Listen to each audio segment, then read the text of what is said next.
Donc c'est des élèves donc, qui rentrent en troisième, qui s'éloignent un peu des transitions générales parce qu'ils veulent appréhender un peu le dessin. Et donc c'est une petite option. Et donc on voit les bases quoi, avec des matériaux très basiques comme l'encre de Chine, le bic, qui est une technique très, très agréable, le crayon graphite évidemment. Et donc on voit le dessin et on voit un peu le volume avec du papier.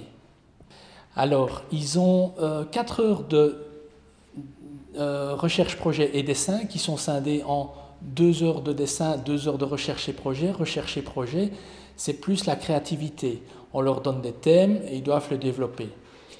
Le dessin, c'est du dessin d'observation. Et alors, ils ont 1 heure de technologie. Donc là, ils voient en profondeur comment certaines techniques, certaines façons de faire.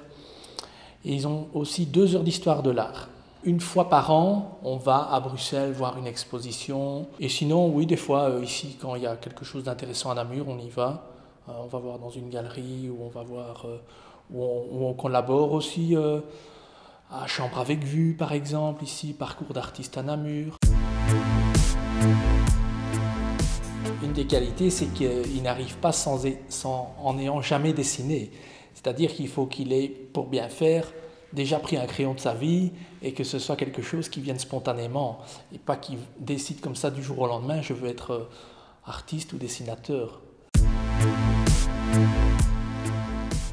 Il ne faut pas de matériel pour commencer et quand ils arrivent, on leur demande du matériel de base, c'est-à-dire l'encre de Chine, une plume, 2-3 crayons à dessin, 2 crayons de couleur et petit à petit on enrichit avec du pastel sec.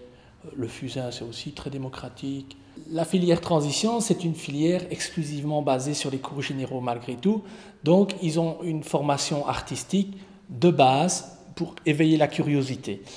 Et donc, on met l'accent sur la créativité et aussi comprendre les choses et essayer de, oui, amener quelque chose, une réflexion.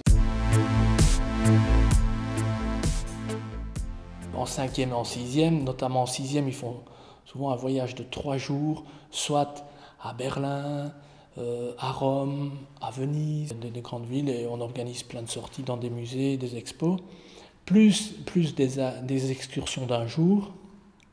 Ils vont au Jeunesse et Arts Plastiques. Il faut faire des études supérieures, et donc ils peuvent a priori s'inscrire dans toutes les écoles d'art en supérieur, mais aussi à l'université, puisque les cours généraux sont quand même privilégiés. Donc ils peuvent vraiment faire absolument ce qu'ils veulent.